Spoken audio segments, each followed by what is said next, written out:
Alors en résumé, on avait essayé d'expliquer que Hachem se comporte avec nous selon la volonté qui est la nôtre. On avait expliqué que Poter et Yadecha, ou Masbia lechol chai ratzon, Poter et Yadecha tchouf ta main, et Poter et Yadecha, ou Masbia, et lui rassasie lechol chai tout vivant, tout être vivant, ratzon, selon la volonté de la personne. Donc ça dépendait de nos volontés. Et là, le Rav Dessler continue et explique comme ça. Il est Hachem Itbarach bara Yetzara Tov et Yetzara. Hachem a créé le Yetzara Tov, donc le bon penchant, vous voyez, le bon penchant chez la personne, et son Yetzara. Mais tout se trouve en nous, en fait. Il y a ces deux volontés qui sont en nous, Yetzara Tov et Yetzara, qui sont, on a expliqué des anges qu'on nourrit par des misvot, ou le contraire. Hein. On a vu dans la vie courante que quand les gens ont envie de vendre de la marchandise, oui, donc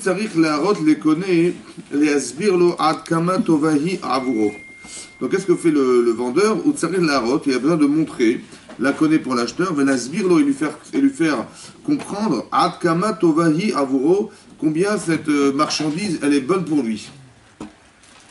Il y a des gens qui vont faire des grandes vitrines, et qui vont mettre énormément de lumière à l'intérieur de cette boutique, et ils vont mettre à l'intérieur de cette vitrine leur marchandise. Les man yassim akone et libo les schorato, afin que l'acheteur mette les yeux sur cette marchandise. Donc qu'est-ce qu'il fait?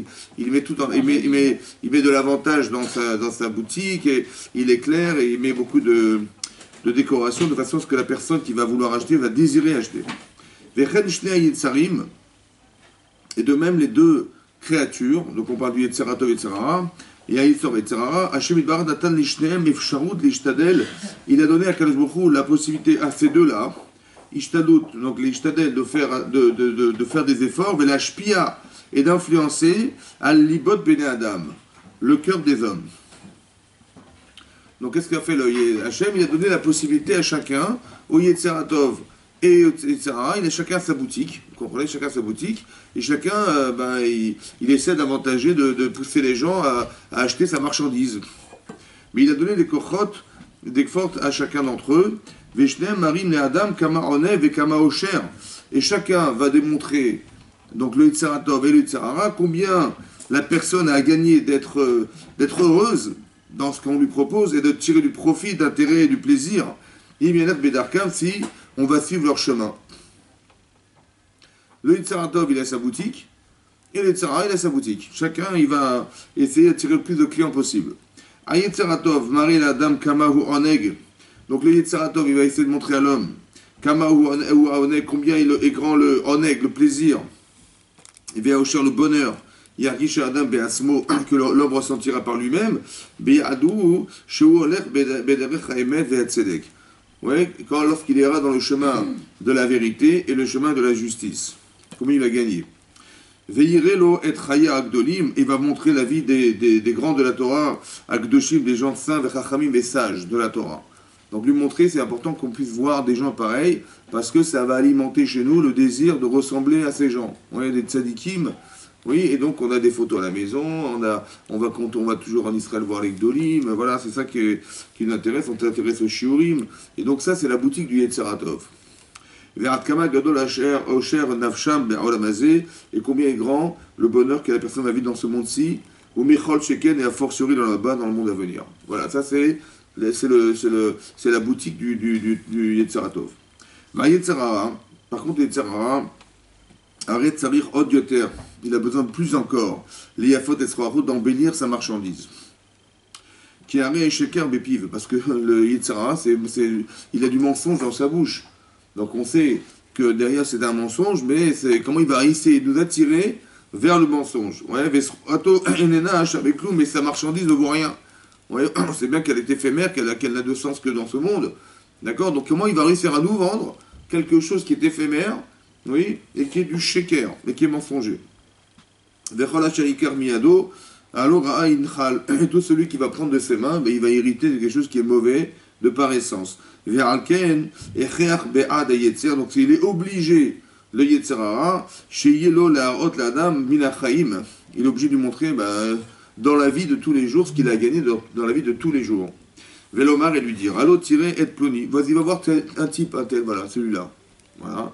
Il devait être Oshro, voilà sa richesse, ve Oshro, et son bonheur, bah, on a dans ce monde. Oui. Ça veut dire que si on n'est pas un petit peu philosophe, oui, on va tomber dans le piège de la différence entre le plaisir et le bonheur. Oui, les gens qui disent, bah, l'argent, ça fait le bonheur. Si vous n'avez pas d'argent, vous êtes des gens malheureux. Oui, on va tomber dans ce piège-là que de croire. C'est pour ça que c'est très important de définir les éléments et de savoir que l'argent amène du plaisir ou du confort. Mais ça n'amène pas du bonheur. Vous avez compris? Donc si on ne sait pas faire cette différence, on va tomber dans les pièges en disant, mais tu vois bien, regarde comme il est heureux, comment elle est heureuse, elle se paye ce qu'elle a envie, elle a tout le plaisir de ce monde, ça vaut la peine de la suivre. Ouais, voilà. Allô, tiré de Ploni, donc le Yetzira, il propose, il va regarde un tel, ouais, il va être Oshro et sa richesse, va être Oshro et son bonheur, va la mazé, va av, shechata yichte. Et même s'il faudra, arrête tirer qui qui lui dit que tu vois bien que si tu suis mon chemin, dit etc. Donc il y a cette voix qui nous fait dire à l'intérieur de soi-même, mais regarde ce que tu vas gagner d'être comme cette personne. Oui. Az lecha osher avec avot, de la même manière que lui il a gagné, il est riche, il est heureux. Mais toi aussi tu seras riche et heureuse. Oui. Vechol yaner odamazé, tous les sujets qui sont traités dans ce monde. Tu les auras pour toi. Et si simplement il était possible de montrer dans la réalité cette chose-là, si tu vois ça dans la réalité et tu es convaincu, et si tu voyais que ce que ça pouvait t'apporter, personne n'aurait écouté les Sarah. Si ça n'était que c'était vécu. Si on avait dit de façon théorique, voilà ce que tu vas gagner d'être. Il dit, mais ça m'amène à où tout ça de façon théorique, on n'aurait jamais suivi les Yetzirah. Seulement, quoi, seulement, voilà, Adam Shomer, personne n'aurait pu l'entendre. Alken et Maran Tiet Abrira Chavé. Pour que le choix soit équivalent, soit égal, entre les Tziratov qui nous propose le bonheur dans ce sens, l'équilibre, et l'Olamaba, et l'autre qui nous dit, voilà ce que tu vas gagner en plaisir, et qui, en fait, quelque part du sheker, c'est un mensonge, et quelque part, quand on met la main dedans, bah, on a du mal à s'en séparer, oui. Alors, il fallait que ça soit équivalent. Comment on a fait l'équivalence? Alors, d'un tel Hachem Itbarach, la Yetzirara, Hachem a donné la force au Yetzirara, au mauvais penchant, à Koach les Kabetzlo, pour qu'il puisse rassembler Chaïl, son armée, chez Oseretsono, qui font sa volonté. Vous allez voir des gens dans votre vie qui ne sont là que pour faire la volonté du Yetzirara. Ce sont les soldats de l'armée du Yetzer. Ouais, ou Bishvilo, Inaten Laem Minarolamazé. Et c'est pour ces gens-là qu'Hachem il a donné des valeurs dans ce monde et des pouvoirs dans ce monde. Pourquoi faire? Bah pour qu'on puisse hésiter. Oui. Alors que donc on a donné des forces à Hachem. On dit, mais regardez, eux ils réussissent, en fait ce sont des gens qui ne sont pas forcément dans la Torah, mais on leur a donné un pouvoir pour qu'on puisse choisir entre ça et ça. C'est ce que dit le Rav Dessler. On entend donc les Shnat, ça dit Venatan Hashem Idvar Hashem Narkoa. Donc Hashem il a donné au Yetzirah cette force-là, les Kabetzlo Chel Shel Oseret Sodo, une armée qui va faire sa volonté. Ou Bishvelo Ninaten Laem Minarodamazé. Et c'est pour lui, pour le Yetzirah, qu'on a donné à ces gens-là de la force dans ce monde, du pouvoir, de l'argent, etc. Les Ma'an Yuchal Le'archil Ben Adam Al Yadam. Afin que les gens qui vont pouvoir faire ce choix vont trébucher dans ces choix. Ou bien ne pas trébucher dans ses choix. Ça veut dire qu'on est obligé, oui, Hachem, il s'est senti obligé de donner du pouvoir au rachat. Vous savez pourquoi? Pour que celui qui va faire un choix dans sa vie, il puisse choisir soit cette vie-là, soit l'autre. Donc on dit, quand on voit des gens qui réussissent alors qu'ils ne sont pas dans la Torah, ce sont des gens qui font partie de l'armée du Yetzer. Ça veut dire que quand le Yetzer a dit, mais tu vois bien, hein? Mais c'est ça, ça veut dire que parce que c'est pas possible que ça existe, vous comprenez ou pas? Quelqu'un qui ne fait pas la volonté d'Hachem, comment il peut vivre? Et là-bas, il fait partie des éléments constituants du choix de l'autre. Il y a des gens qui ne sont là pas pour eux-mêmes. Ils sont là juste pour vous permettre d'avoir un choix. Ça fait peur quand même. Bon. Ne tremblez pas, je suis là. Alors, c'est ce qui est marqué donc. Et là, ce sont les serviteurs du Yetzirah. Vereshut Atam Hashem Baral et Satan. Et donc Hashem a donné la permission au Satan, au mauvais penchant, les Shalem, les Meshartaf, Bachayol Amazé, de permettre à ceux qui le servent, dans ce monde, d'avoir les biens de ce monde. Encore une autre logique. Nous, on a dit au départ que la logique d'Hachem, c'est de dire, celui qui veut du Olamazé, on lui donne du Olamazé. Oui. Celui qui va là-bas, on lui donne là-bas. C'est la monnaie qu'on paye.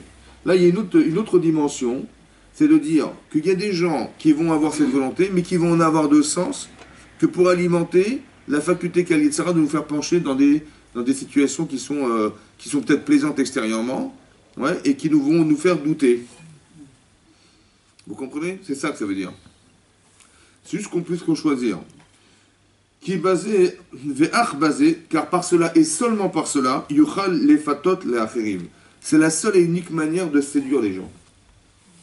De dire, mais regarde, la réalité en face de toi, regarde, il a réussi, hein, il a de l'argent, il a des moyens, du pouvoir, il fait ce qu'il veut avec son temps, vous avez compris? C'est très attirant. Et c'est le seul moyen qu'il a de nous séduire. En vérité, quand vous voyez sur du long terme, et quand vous grattez un petit peu, vous voyez que ces gens-là ne sont pas forcément heureux, qu'ils ont des familles déchirées, ils sont tout le temps harcelés par les autres, vous avez compris? Voilà. Et quand on creuse un petit peu, on voit ça. Mais non, celui qui n'est pas capable de creuser, ou de voir plus loin que son petit nez, eh ben, il va tomber dans ce panneau.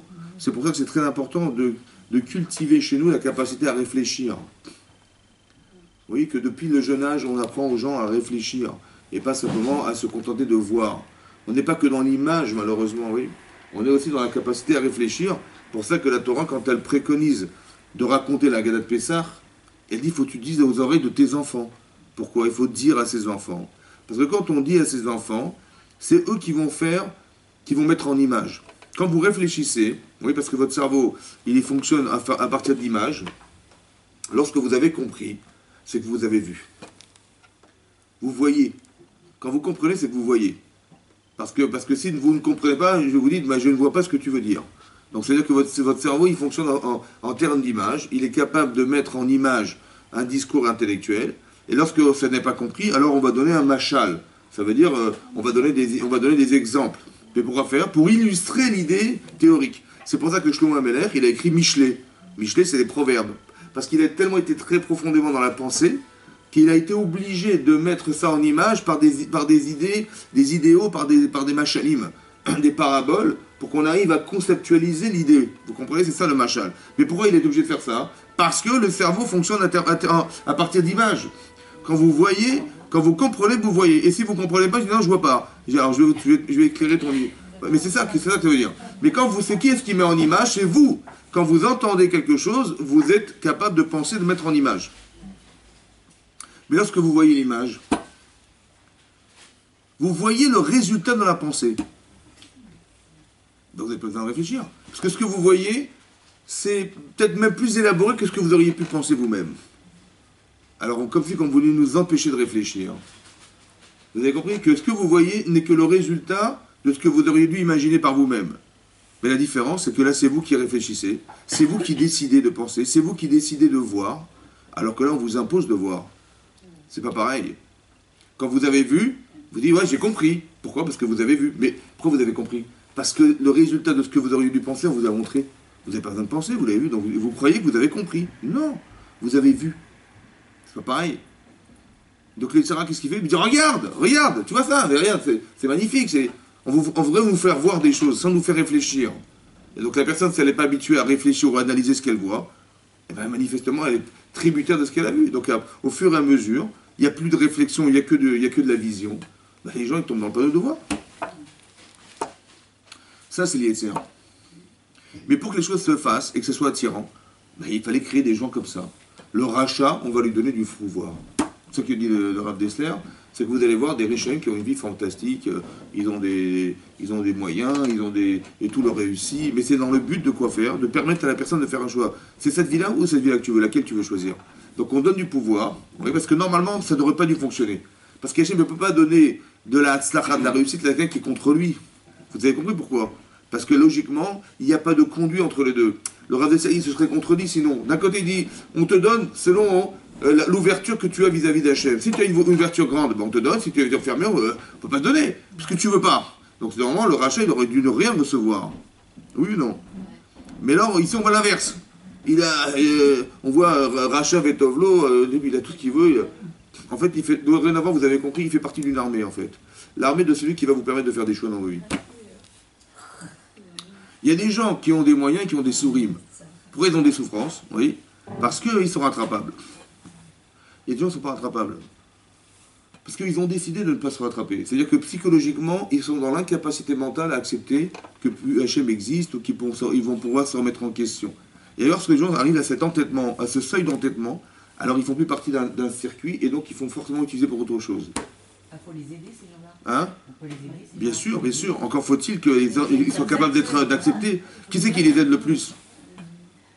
Ben, c'est Hachem, qui crée des circonstances qui feraient que normalement, buté comme il devrait pouvoir s'en sortir. Mais Hachem, il fait tout en sorte pour justement... des fois, il envoie des choses qui sont catastrophiques. Mais quand est-ce que c'est possible? Quand la personne, Hachem, il sait que ça reste dans l'ordre du possible. Mais quand c'est plus possible, la personne est entêtée et butée jusqu'à ne plus entendre quoi que ce soit, dégoûtée de la religion, dégoûtée des religieux, de tout ce qui est spirituel, ça ne lui parle pas, bah, il va faire partie de l'équipe du Yetzara, celui-là. Hein? Pour qui? Pour que nous qui puissions voir ça, on dit, bah, qu'est-ce que tu veux faire maintenant? Quel choix tu veux faire? Tu veux faire ce choix-là, le sien, ou tu veux faire un autre choix? Vous avez compris?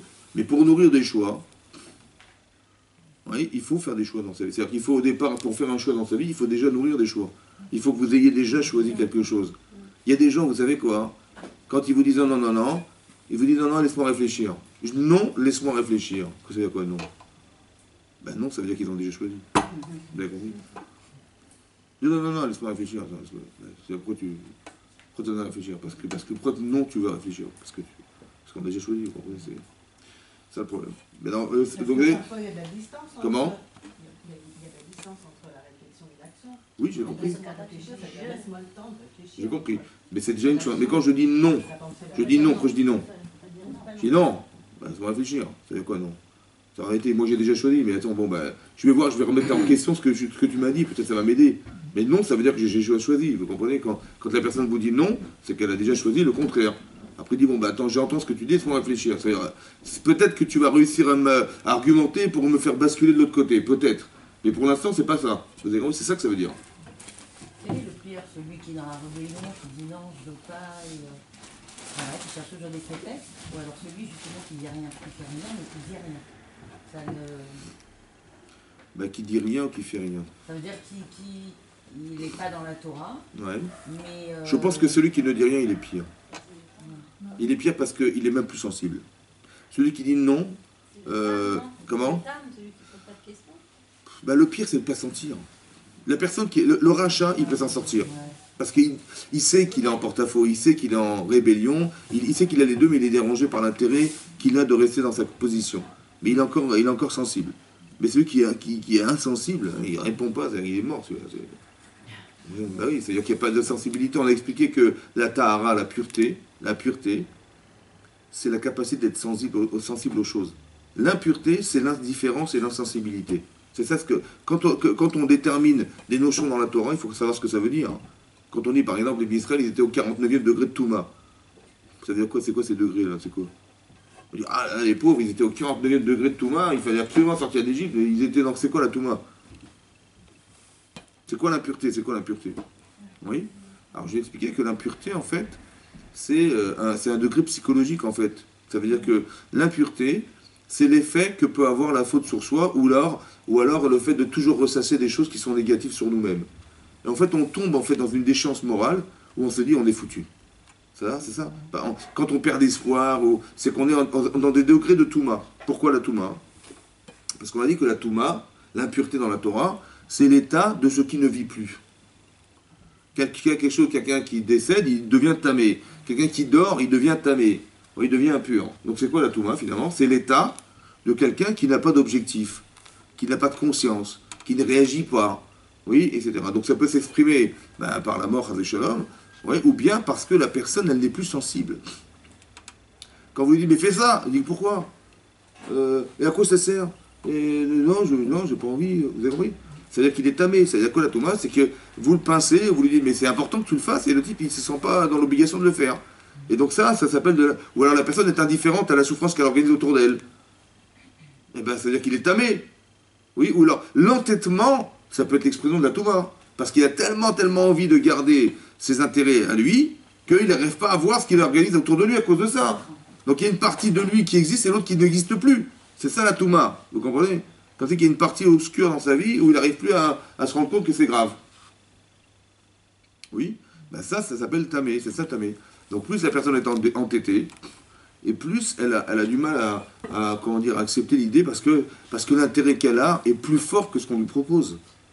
C'est pour ça que j'ai souvent expliqué dans les cours que en fait, il y a un problème d'être un avec soi-même. D'être un avec soi-même. Il y a un avantage et un inconvénient. L'avantage, c'est qu'on est entier. L'inconvénient, c'est qu'on n'arrive plus à se sortir de soi-même pour se voir. Comment? Alors, je vais vous donner un exemple. Non, je rigole. L'exemple, c'est comme ça. C'est marqué dans la Torah hein, qu'un dayan, un juge, n'a pas le droit d'accepter de l'argent pour juger les gens. En hébreu, les pots de vin, ça s'appelle shochad. Hein? Shochad. Maintenant, le shochad, c'est un pot de vin. Demande la Gemara dans tout vote. Pourquoi on a choisi ce mot pour dire des pots de vin? Vous savez que l'hébreu, c'est pas une langue morte. L'hébreu, c'est le mot définit la chose. Donc la Gemara dit maï shochad. C'est quoi ce mot shochad? Qu'est-ce que ça définit? La Gemara, elle a dit que shochad, le pot de vin, shochad, en hébreu, she'uchad, il fait un avec la personne. Ça veut dire que lorsque un juge il reçoit de l'argent de quelqu'un, même pour le juger favorablement, dit la Torah, il dit allez, je te donne 30 000 euros et tu vas m'arranger l'histoire et tu vas trouver la vérité et tu vas me défendre. La Torah dit que c'est interdit. A fortiori, pour détourner le jugement, que c'est interdit. Mais a fortiori, pourquoi? Parce que she'uchad, on fait un avec la personne. C'est entre la personne accusée et le juge, il fait un. Et de la même manière que lui-même, il ne se serait jamais condamné, alors il ne peut pas condamner. Vous avez compris? De là, j'ai tiré une règle. Que lorsqu'on est un avec soi-même, ça veut dire quoi? Être un avec soi. C'est entre mon cerveau et mon cœur. Je ne fais que un, je suis mort. Pourquoi? Parce que je ne peux jamais sortir du principe que je vais juger ce que je suis. Le sentiment que j'ai des choses est tronqué, et donc mon cerveau, il va absolument vouloir réaliser ce que j'ai envie de, ce que je désire. Je fais un avec moi-même. Et donc je ne suis jamais dans l'analyse. Je ne suis jamais dans la critique personnelle, parce que je ne peux pas. Je fais un avec moi-même. Mais quand on est deux, ça veut dire il y a celui qui ressent et celui qui pense. On est deux. Alors je ne suis pas obligé de réaliser ce que je pense. Ou je ne suis pas obligé de vivre ce que je ressens, parce que peut-être que ce que je ressens, il faut. Vous comprenez? Donc je suis dans l'analyse de ce que je ressens. Il faut être toujours deux. Quand vous faites teshuva, qu'est-ce que vous dites? Vous dites, mais comment j'ai fait ça? Comment j'ai pu faire ça? C'est une remise en question. Mais de qui vous parlez quand vous dites, mais comment j'ai pu faire ça? De qui vous parlez? De soi-même. Mais comment c'est possible puisque c'est vous? Voilà. Donc vous êtes capable de vous voir. Donc il y a la personne qui agit et la personne qui se voit. On est combien? Deux. Il faut toujours être deux. Parce que si vous êtes seul, vous êtes seul avec vous-même, vous allez vous entêter. Vous allez, comment vous dire, vous agripper. Mais toujours c'est comme ça. Toujours. Parce que quand on est agrippé à soi-même, on est incapable de voir. De réfléchir. Oui, de réfléchir. Parce que si je ressens un truc et je m'agrippe à ça, et je m'entête, ça veut dire, comme vous dites, me dites le contraire, je ne pourrais pas, parce que je fais qu'un avec moi-même. Il y a des gens comme ça, hein, des gens qui sont très très susceptibles, ou des gens avec qui il faut parler avec des pincettes. Parce que vous allez dire, ah, si je lui dis ça, elle va se vexer. La personne, pourquoi elle va se vexer? Parce qu'elle fait un avec elle-même. Elle n'est pas capable d'être deux, ça veut dire, de dire, quand je vous dis des fois, je vous dis, mais quand quelqu'un vous dit quelque chose et vous n'êtes pas d'accord, vous dites, mais je suis pas d'accord. Et la personne se fait dire, attends, j'ai pas compris quoi. Qu'est-ce que tu veux prétendre et sous-entendre? Que je suis bête, que ce que je dis est faux? Elle va se vexer.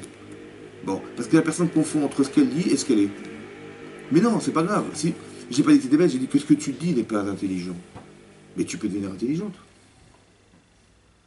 Vous avez compris? Il y a la personne, il y a ce qu'elle dit et ce qu'elle peut être. Et la personne, elle croit que ce qu'elle dit, c'est ce qu'elle est. Non! Ou ce que tu penses, c'est ce que t'es. Non! Ce que tu penses sur l'instant T, c'est ce que t'es. Mais tu peux changer, non? Mais c'est possible que si t'es deux. Il y a la personne qui agit et la personne qui est susceptible d'être perfectible. C'est celle-là à qui je m'adresse. Je ne m'adresse pas à toi, je m'adresse à celle qui pourrait être.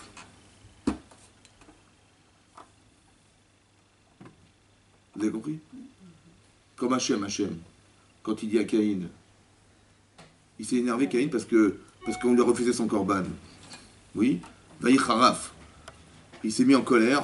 Venaflou Panav. Il est devenu blême. Quand il a vu, il amène son korban, et son frère amène son korban, et Hachem, il a gré le korban de son frère et pas le sien, ça l'a mis en colère. Et il est devenu honteux, il a eu honte. Hachem lui dit, mais Malama Haraf, pourquoi tu t'énerves? Lama Naflu Panecha, pourquoi tu es devenu blême? La pire des questions, quoi. La pire des questions. C'est comme si qu'il avait rien compris, Dieu, quoi. Je lui amène un korban, une offrande, un cadeau, et qu'est-ce qu'il fait Hachem? Il prend mon cadeau, il le jette à la poubelle, et il prend celui de mon voisin. Et je lui dis, pourquoi tu t'énerves? Je m'énerve parce que tu m'as refusé mon korban. Et pourquoi je suis blême? Parce que tu m'as fait la honte de ma vie. Devant mon frère, mon petit frère, tu acceptes ton korban et pas le mien, mais tu m'as fait la honte. Oui, non? Oui, non? Donc c'est quoi la question d'Hachem? Pourquoi tu t'énerves? Pourquoi tu es devenu blême? Pourquoi je suis blême? Parce que tu m'as fait la honte devant mon frère. Tu peux pas accepter les deux. Tu es obligé d'accepter un et pas l'autre. J'ai la honte. Et autant que je m'énerve parce que tu m'as refusé mon korban. Oui, non? Alors c'est quoi la question d'Hachem? À qui s'adresse Hachem? Ben c'est comme ça. Ce qu'on fasse, c'est la vie. Hein? Il s'adresse à l'autre. Je vais vous dire à qui il s'adresse. S'il me pose la question, mais pourquoi je m'énerve? Je dis, je m'énerve parce que tu m'as fait mon corban. Mais je dis, mais c'est qui moi? Je dis, toi c'est Dieu. Non, c'est parce que je fais ce que je veux. Il a raison ou il a tort? Oui, il a raison. Mais si je m'énerve, c'est qu'il a eu tort ou il a eu raison? Il a tort. Il a eu tort. Comment j'ai pu croire qu'il a eu tort? Vous avez compris ça? En vérité, j'aurais dû être celui qui pense, mais je dis, mais comment j'ai osé dire qu'il a eu tort, Hachem? Il y a une personne en moi qui aurait dû dire, mais ça va pas, comment tu as pu refuser le Corban d'Hachem? Comment tu as pu croire qu'Hachem il s'est trompé? Au lieu de dire, mais mon frère il a dû faire quelque chose qui a plu Hachem, qui moi n'a pas plu. Mais oui, mais pour faire ça, il faut être combien? Bah oui, parce que quand je suis tout seul, je dis, mais attends, mais moi je suis l'aîné, je suis Caïn, mon frère c'est Evel. Et Evel, il est le second. Evel, c'est la poussière, c'est la vapeur. Mais ce qui est l'essentiel de la famille, c'est moi. Comment Hachem a pu refuser mon Corban? En vérité, je fais un avec moi-même. Et ça, c'est dangereux, parce que ce que je ressens et ce que je pense, c'est le même être. Non, il faut être capable de faire que votre cerveau, il se détache de vos sentiments, c'est-à-dire, pas que votre cerveau, il va être capable tout le temps de réaliser ce que vous avez envie, mais d'analyser ce que vous ressentez. Est-ce que ce que tu ressens est juste? Hein? Il faut être capable de faire ce que je vous dis. Des fois, on peut analyser, mais on va pas mieux. Mais grâce à qui vous allez analyser? Notre réflexion. Grâce à? À notre réflexion. Mais vous n'avez pas envie. Alors comment vous allez penser? Grâce à qui vous allez penser? Grâce à la deuxième personne. C'est qui la deuxième personne? C'est Seigneur. C'est qui? Notre cerveau, notre mise en question. C'est qui? C'est Hachem. Mais non, vous n'êtes pas Hachem. Ben non. À moins que je me sois trompé, peut-être que... Hein? Serator. Attendez, je vous explique un truc. Quand vous venez aux courses, pourquoi faire? Pour apprendre. Hein? Pour apprendre. Moi, je pense que c'est pour autre chose. C'est pour être une autre femme. Ah, oui. Donc vous êtes devenue une autre femme. Normalement, c'est ça que j'essaye de faire. Vous êtes soit une autre. Mais non. Mais vous êtes cette femme et vous êtes l'autre aussi. Vous êtes la femme du passé et la femme du présent. Vous êtes deux femmes. Alors laquelle vous voulez être? Bah, c'est du présent. Ben, c'est la femme du cours, la femme de le Rav, il a parlé de cette femme-là. Ok. Mais c'est à ça qu'on veut aspirer ou pas? Ben, vous avez le cours, il devrait vous déranger alors. Bah, Ben non, si, vous dérange. on veut Parce que tout à coup, je me sens double. Je me sens être vrai, je me sens être pas vrai. Le cours, normalement, il devrait déranger. Après, il faut faire un choix. Mais vous voulez être qui maintenant? Si vous n'avez pas dit Tseratov, il n'y a pas dit Serara. Il n'y a pas dit Tseratov, il n'y a pas dit Serara. Parce qu'il n'y a que du Tserara. Il n'y avait qu'une seule logique au départ, c'est des Tserara. Moi, j'ai vu, voilà, l'autre, elle est belle, l'autre, elle est truc, elle gagne d'argent, son mari, il est super. Et voilà, c'est à ça qu'on veut ressembler. Il n'y a que du Yetzirah là-dedans. Mais on ne peut pas faire un choix si les deux n'existent pas. La Torah, elle va vous déranger, la Torah. Parce qu'elle va vous montrer une autre image de vous. Je dis, mais attends, c'est à ça qu'il faut ressembler. Mais attends, mais je suis à des kilomètres de ça. Donc ça, au départ, ça dérange. Mais en vérité, ça vous permet de faire un choix aussi. Ça veut dire qu'il faut choisir quoi maintenant? Vous avez compris? Normalement, le cours, il devrait déranger au départ. Ça doit déranger. Si ça ne dérange pas, c'est que le cours, il ne servait à rien. Mais normalement, le cours, il va entamer chez vous quelque chose, et bien il va nourrir aussi quelqu'un d'autre. C'est votre Yetziratov. Lorsque vous faites des mises-votes, après vous vous sentez, comme si vous vous sentez, vous dites, mais est-ce que c'est moi? Comme ça on se dit, mais si je deviens religieuse, est-ce que c'est vraiment moi? Attendez, je dis, attendez, mais c'est pas moi ça. En vérité, c'est faux. Pourquoi c'est faux? En vérité, c'est vous, bien sûr que c'est vous. C'est la personne à atteindre. C'est la personne à atteindre. Il y a une différence entre la personne que vous êtes et la personne à atteindre. Mais il faut tout le temps les deux. Celle que vous espérez un jour atteindre, un jour. Mais c'est celle qui vous bouscule et qui vous dit, mais c'est elle que j'ai compris, on casse pas tout ici, mais... En fait, c'est pas tomber à l'eau, mais c'est juste tomber... Il faut monter de madriga, il faut monter de niveau, d'échelle, de marche, des marches. Quand vous entendez que ça bouscule comme ça, c'est que ça doit déranger. C'est ça qu'il voulait vous dire, en fait. Si on est bien avec soi-même, oui. Si j'ai bien compris, on ne peut pas donner de conseils. Ben non, parce que ce que vous allez dire, on va dire que c'est comme ça. Quand on est un, on peut être têtu dans le Hémet. Ouais. C'est ça qu'on espère. Je vous explique un truc comme ça, je vous explique une chose comme ça. Est-ce que le but, c'est d'être libre? Ou le but, c'est de ne plus être libre? Le but, c'est de ne plus être libre. Hein? Le but, c'est d'être libre? Ou le but, c'est de ne plus être libre?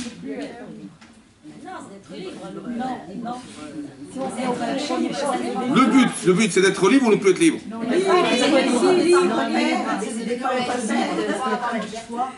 De plus être libre. Par exemple, quand vous dites comme ça, avant, quand vous étiez petite, ben vous mettiez les pieds sur la table. Bon. Est-ce que vous êtes libre de les mettre aujourd'hui? On a choisi quand même. Est-ce que vous êtes libre de le faire?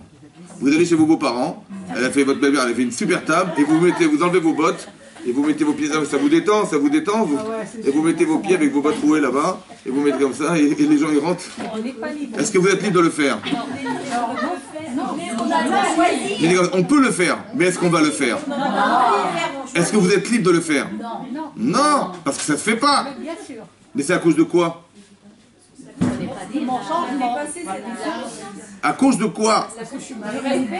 Ça se fait pas, ça se fait pas. Bon, donc le but, quand vous faites teshuva, vous dites avant je faisais ça, j'ai arrêté, je ne fais plus maintenant. Donc qu'est-ce que vous avez fait? Vous êtes privé de faire quelque chose que vous pouviez faire. Donc vous êtes en vie de liberté ou pas? Non. Dites oui, dites tout, ça va plus vite. Mais bien sûr, parce qu'avant vous aviez envie, vous ne pouvez plus. Donc vous ne pouvez pas. Mais en vérité, le but c'est quoi alors? De plus avoir le choix. De plus avoir le choix. Ah, que ce soit évident, vous voulez dire? De plus avoir le choix maintenant. Vous avez trouvé la vérité. Ouais. Ben ça y est, j'ai plus le choix que de faire ça. Donc ça veut dire qu'en vérité, je tends à être quoi? À être un. Pas être un. Il y a des allumés, hein. Mais nous, on est un. Donc nous, on veut être un en vérité. Au fond, on veut être un. Mais il faut faire attention de faire le choix d'être un dans quel sens? Dans le bon sens. Et pas dans le mauvais. Par exemple, regardez Avraham Avinu. Il était têtu ou pas? Mais comme une mule. Hein. Il a la terre entière contre lui. Hein.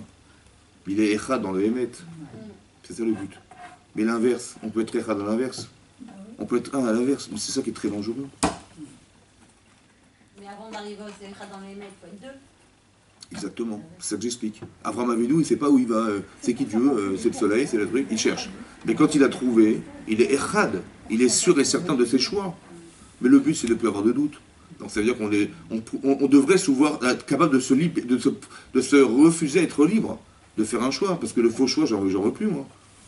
Et au fur et à mesure de sa vie, on se prive de cette liberté de choix. Pourquoi? Parce que je cherche à être émette. Et plus je suis dans la Torah, et plus je refuse le reste. Donc qu'est-ce qu'il peut faire l'Etzerara? Est-ce qu'il me propose des choix? Ben non, il ne peut plus. Le but, c'est de ne plus avoir le choix, c'est ce que je vous dis. Le but, c'est notre être Echad dans le Hémet. Mais par contre, lorsque le sheker m'est proposé et que je n'hésite pas, eh ben c'est-à-dire que c'est ça le but, c'est d'arriver à être clair dans ça. Mais ça, c'est quoi? Ça veut dire que mon Yetzaratov, ma tendance émotionnelle forte, naturelle, que j'ai créée moi-même sur moi-même, elle me pousse à ne plus faire de choses qui sont négligeables. Vous avez des gens dans la rue, ils braquent des vieilles pour leur tirer leur sac, les arracher, leur arracher leur sac. C'est une belle parnassa, hein. Bah évidemment, c'est ce qu'on espère tous faire un jour, mais là, un 2 sur un scooter, ouais, et puis vous gardez bien votre casque sur la tête avec la visière noire pour pas qu'on vous remarque, et puis quand vous voyez une petite vieille dehors dans la rue, bah, vous lui arrachez son sac et puis vous la traînez. Mais attendez, on peut ou pas? Non, bien sûr que non. Mais pourquoi? Il y a des gens qui le font. Hein. On a choisi, on a choisi de ne pas être comme les pauvres. Non, la pauvre. Ouais, les pauvres. Et les pauvres. Mais pourquoi? Mais comment ça se fait qu'ils arrivent à ça? Hein? Parce que c'est facile. Parce qu'on leur a jamais demandé d'aider une vieille. Bah oui. On leur a jamais demandé d'aider une vieille personne. Alors ils n'ont pas d'empathie. Ils vont vous dire, mais quel est le problème? Vous avez compris ça? Mais parce que le tov n'existe pas, alors le mal n'existe pas. Ils n'ont jamais eu le choix, les pauvres. Le choix inversé, vous comprenez? Il faut créer du tov. Il faut l'Itzaratov, il faut le nourrir. Sinon, vous n'avez jamais le choix. Vous comprenez pas? Mais quand en vérité on évolue, l'évolution devrait déranger. Parce que maintenant que j'évolue, je dis, mais attends, mais où je me trouve là? En fait, je ne sais plus qui je suis. Mais il faut toujours garder en tête ce que vous espérez atteindre. Mais si on évolue doucement, Doucement, à votre rythme. J'ai pas dit. J'ai pas dit. Ah oui. Mais ça doit toujours, on doit toujours être dérangé. Mais parce que, mais attention, je dis, mais il faut pas tomber dans le piège non plus de se dire, tu dis, mais de toute façon, ça me correspond pas. Ah, c'est trop religieux, ça, comment les gens vont me regarder aujourd'hui, j'ai jamais été comme ça. C'est vrai, mais c'est mon présent. Mais pour être double, il faut se dire que, mais je sais vers quoi je tends. Je prendrai le temps qu'il faudra, mais je sais où je vais.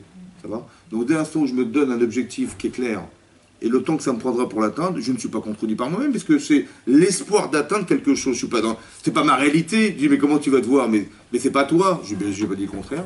Il arrive à vous dire, mais attends, mais fais pas, arrête de mentir, c'est pas toi. Il ne faut pas toujours fonctionner avec ses sentiments. C'est ce que j'explique, il faut réfléchir. Il faut faire des nuances. Dans la tête, il faut faire des nuances. La chokhma, la bina, c'est la capacité de différencier les éléments. Il faut différencier. Vous dites, mais c'est pas moi, je suis pas de nature être comme ça, c'est pas partie de moi. Ah bon, et l'inverse c'est vrai, alors l'inverse c'est ça, c'est toi ça, l'inverse. Vous avez compris? Il faut réfléchir. Vous dire, mais non, mais l'inverse, qu'est-ce que vous voulez gagner quoi? Vous voulez gagner quoi? Rester sur Terre? Vous voulez gagner quoi? Vous voulez, un jour, on veut basculer à autre chose? Est-ce que vous préférez avoir un Hachem qui vous accompagne ou pas? Ben, c'est pas sûr, hein, parce qu'il y a des gens qui disent, non, attends, on est bien comme ça. Pas trop de religion, pas trop de... Il faut réfléchir. C'est ça l'Itzaratov. Il faut avoir cette tendance, mais pour l'avoir, il faut avoir l'envie, il faut étudier, ça ne s'invente pas. Vous comprenez, on ne peut pas le faire autrement que par l'étude, ou par les shurim, par le fait de voir. Vous voyez des rabbaniotes, vous voyez des rabbanim, je dis, mais vous voyez des enfants comme de leurs enfants, je dis, mais mes enfants, je veux qu'ils ressemblent à ça. Et ça donne envie. Et donc tout à coup, la tendance. Vous savez, je vous donne un exemple, pour finir, juste un petit exemple. C'est marqué dans le Pirkei Avot, oui, que Aaron à Cohen, il aidait Rodef Shalom. Ça veut dire qu'il pourchassait le Shalom. Oui. Et qu'est-ce qu'il faisait, Aaron à Cohen? Eh bien, il allait voir des gens pas très religieux, on va dire comme ça, pas très engagés. Il tape à leur porte, il dit bonjour, là je me présente Aaron à Cohen. On est voisins, on se connaît pas. Aaron à Cohen, Cohen Gadol. C'est comme si vous dites le ministre, je sais pas quoi, il vient vous voir. Ok. Maintenant, hein, il a reçu le type pas très religieux, il est reçu par le Cohen Gadol. Il dit bon, bonjour, oui, je sais même pas comment ça fait, il est venu me voir. Bon. Qui je suis pour qu'il vienne me voir? Il dit, on peut discuter, ouais, avec plaisir, voilà, asseyez-vous. Je vous sers à manger. Il dit, écoute, amène un verre en plastique, vous buvez de l'eau. Bah, il est pas très religieux, donc il buvait de l'eau. Ouais, bah, oui, bien sûr, de l'eau, il n'y a pas de problème. Et il lui sert un verre d'eau. Et ils discutent pendant 1 heure. Bon, le monsieur très honoré d'avoir reçu le Cohen Gadol. Il dit, après, il s'en va, il dit, bah, écoutez, ça m'a fait plaisir de vous rencontrer, mais moi aussi, peut-être on peut se revoir demain. Il dit, mais je voudrais pas vous déranger, vous êtes très occupé, Aaron Cohen Gadol. Il dit, non, mais c'est avec plaisir, on se voit demain, si vous voulez, à quelle heure, à telle heure, je suis là. Il dit, ok, donc il revient 2, 3, 4, 5 fois. Quand ça sonne, et quand Simcha, donc qu'est-ce qui se passe? Au bout de 3, 4 visites, le type il dit à sa femme, il dit, tu crois qu'il sait qu'on n'est pas chômeur Shabbat? Parce que s'il avait su, je ne sais même pas s'il serait rentré chez nous. Hein. Il dit à sa femme, écoute, il faut absolument qu'on invite Shabbat, ça fait tellement plaisir de recevoir, on va tout cachériser. Attends, on va tout acheter, on va demander la kalacha, on va demander aux gens, il ne faut pas lui dire. Attends, et comme ça, je veux proposer à Aaron, à Cohen Gadol de venir chez nous Shabbat, au moins une fois qu'il vienne nous voir, il nous fait cet honneur de nous... C'est notre ami maintenant. Bon, qu'est-ce qu'il a fait, Aaron, à Cohen? Hein? Qu'est-ce qu'il a fait, Aaron, à Cohen? Il a éveillé. Il a éveillé quoi? Vous savez ce qu'il a fait, Aaron, à Cohen? Il a fait croire à ces gens qu'on était capable d'inviter le Cohen Gadol. C'est tout ce qu'il a fait ou pas? Donc il a créé quelqu'un d'autre chez lui. Maintenant, vous savez pourquoi il va carchériser la maison? Parce que c'est plus possible si je veux recevoir le Kohen Gadol de le faire. Puisque je suis devenu quelqu'un d'autre. Si je reste que je suis, il ne viendra jamais chez moi. Mais comme j'ai envie de le recevoir, alors je vais être obligé de cacher. Mais qu'est-ce qu'il a fait? Il a juste créé l'image d'être un autre. Vous avez compris ça? Hein? C'est pas évident. C'est pas évident? Juste ça. Il a juste créé un contraste chez lui. Vous avez compris? Il a créé quelqu'un d'autre. Il lui a donné envie d'être un autre. Ah, on donnait envie.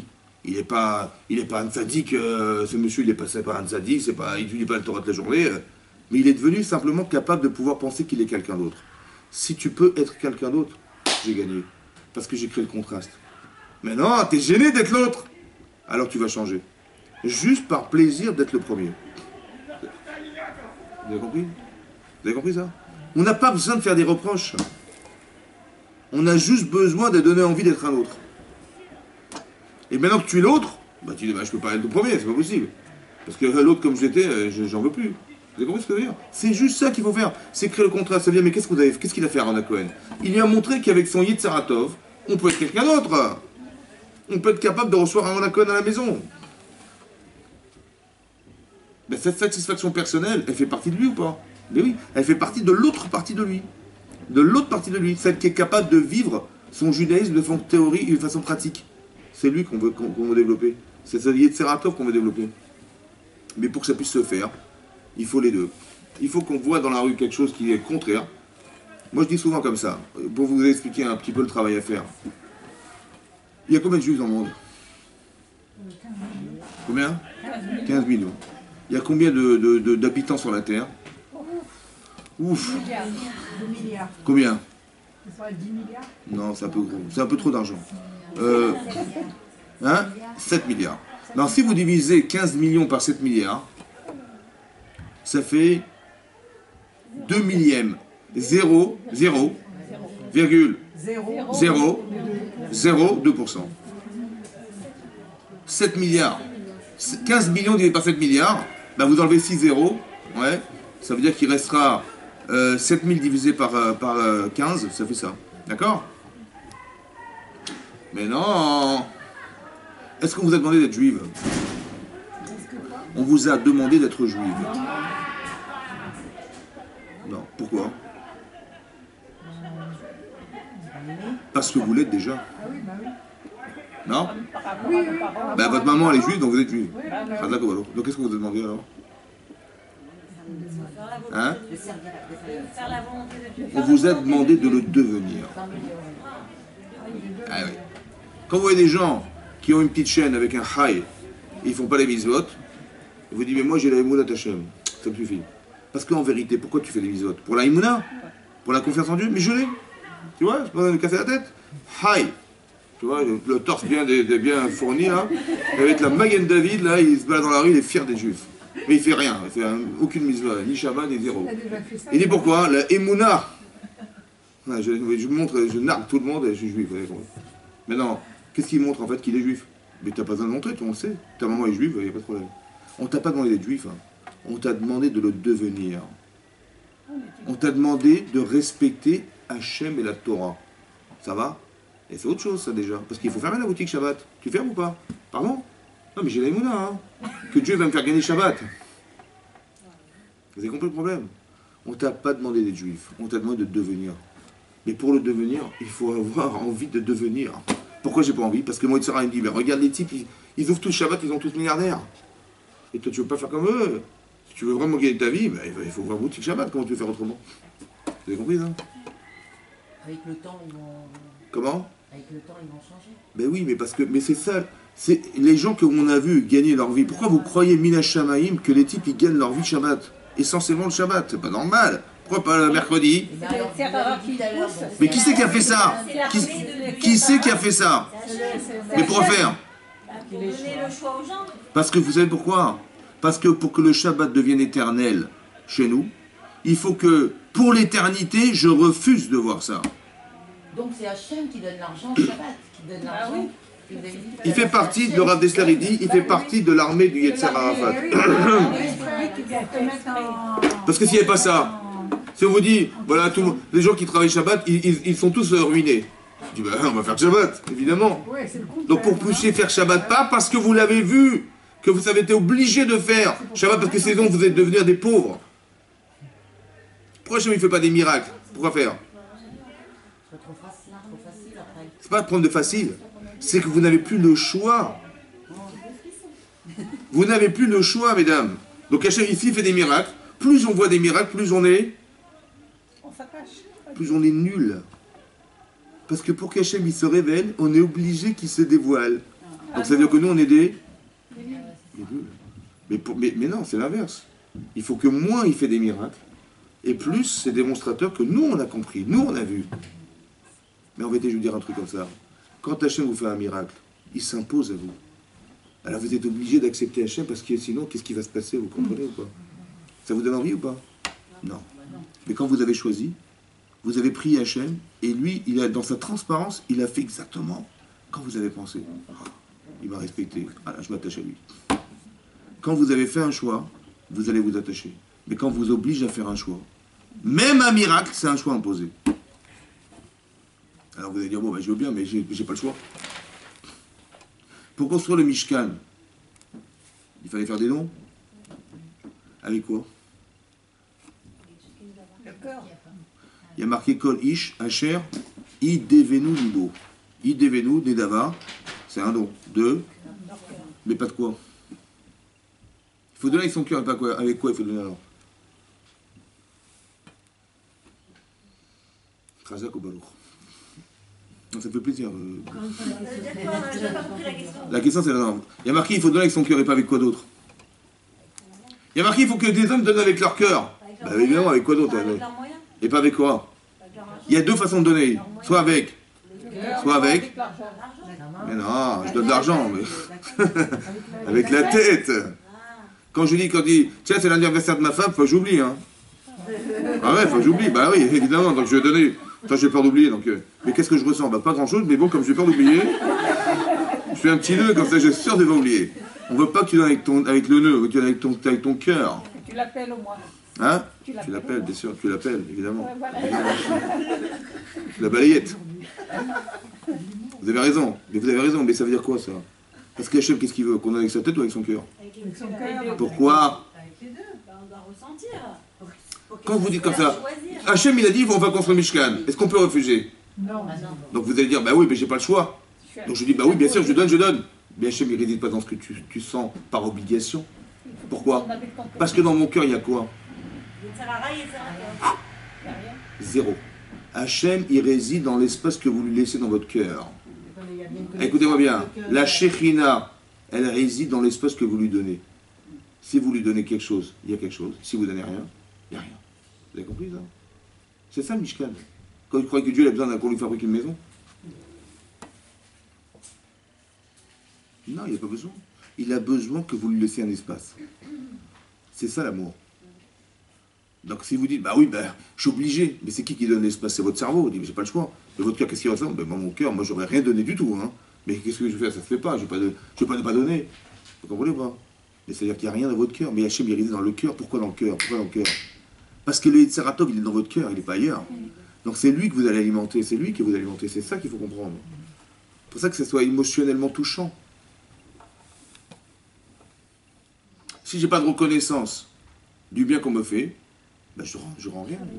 Pourquoi je vais me casser la tête? On a les deux, hein? deux Yetzer Tov dans le cœur. Oui, c'est ce que je vous dis. Ça veut dire que maintenant, Hachem, quand il dit Hachem, Anochi Hachem Elokecha, oui, Hachem Otsetira Meret Misraim. Je suis ton Dieu qui t'ai fait sortir d'Égypte. Qu'est-ce qu'il veut Hachem? Pourquoi il dit je vais sortir d'Égypte? Pourquoi il n'a pas dit je suis ton Dieu, bah, qui est le créateur de la création du monde? Ça va? Tu me reconnais ou pas? Je suis le créateur de la création du monde. C'est plus grand que d'être sorti d'Égypte. Non, parce que là on a vu les non, parce que la création du monde, c'est lui. Mais la sortie d'Égypte, c'est moi. Il l'a fait pour moi. Il l'a pas fait pour le monde. Mais c'est différent, non? Est-ce qu'il a dit Hachem, je suis votre Dieu? Non. Je suis ton Dieu. Vous vous rendez compte de ça? Est-ce que vous arrivez à comprendre ça? Le créateur de la création du monde, il a dit je suis ton Dieu à toi. Ça fait des frissons quand même, non? Le monde, il n'a pas fait que Hein? Il a fait aussi pour nous, le monde. Que pour toi. Anochi Hashem Elokecha. C'est-à-dire que dans sa liste, il y avait votre nom. Il dit, je suis ton Dieu. Voilà. Est-ce que vous arrivez à vous imaginer l'univers? Tous les étoiles, c'est grand ou pas?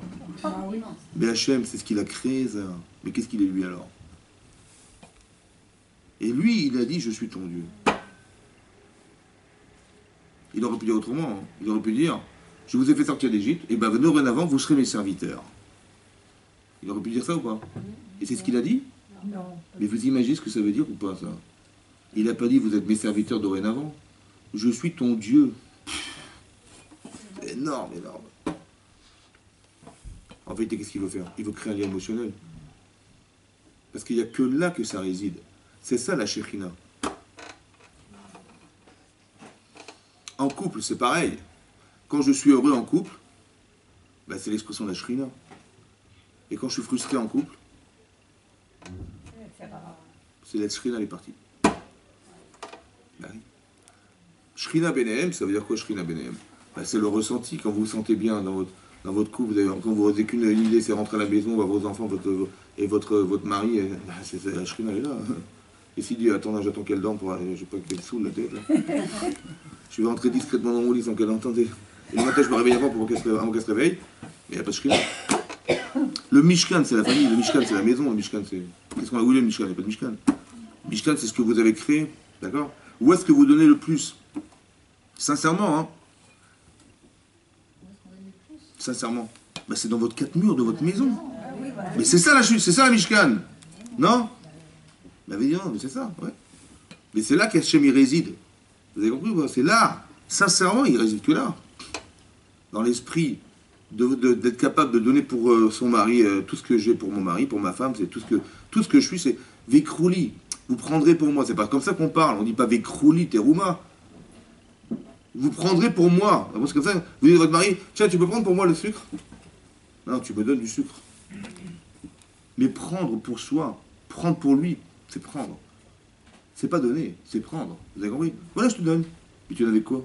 Mais je te donne avec je te donne parce que tu m'as demandé, je te donne. Tu m'as demandé, je te donne. Non, je veux que tu prennes. Ah oui, c'est pareil. Mais par amour. Pas parce que j'ai pas le choix, sinon il va se fâcher. Et je ne sais pas qu'il me fasse la tête, attendez. Vous avez compris ça? C'est une Saratov, ça. C'est ça la Shekhina. Elle réside là-dedans, dans ça. Chazak ou?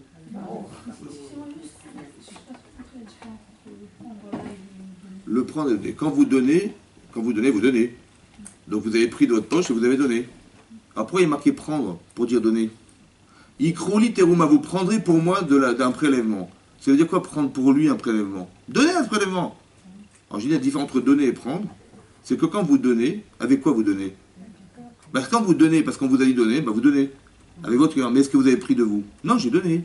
Non, il faut qu'on prenne de soi. Il faut que je sente que ce que je donne, ça vient de l'intérieur de moi-même. Vous avez compris? Juste intellectuellement, mais vraiment le ressentir. C'est ça, prendre. D'accord? Mais quand vous prenez de vous, plus, on va dire, le baromètre de l'espace qu'a l'autre pour vous, c'est ce que vous donnez. Le baromètre de l'espace que l'autre il a pour vous, c'est ce que vous donnez. Si vous ne donnez pas grand-chose, vous ne donnez même pas un sourire, vous ne donnez même pas un regard, vous ne donnez même pas... Mais tout ce que vous donnez, ça peut être de l'argent, ça peut être un regard, ça peut être une émotion, ça peut être une attention, ça peut être plein de choses. Vous avez compris? Mais c'est ça. Si votre mari vous aime et il vous offre une bague, mais il la donne à votre voisin pour vous la remettre ce soir, ben oui, ça peut arriver. Elle voulait la bague. Et moi ce soir, il y a la finale de PSG, je peux pas. Et le PSG ce soir, il peut pas. Comment on va faire? Alors je lui ai donné avec mon voisin, lui il n'aime pas le foot, donc je lui ai donné. Et puis ce soir, il ira voir ma femme, il dira tiens, voilà, la bague de votre mari. Ben, vous avez reçu la bague, c'est ce que vous vouliez. Est-ce que vous vouliez ça? Vous voulez savoir l'espace qu'il a dans votre cœur, dans son cœur? C'est pas pareil. On a très bien compris.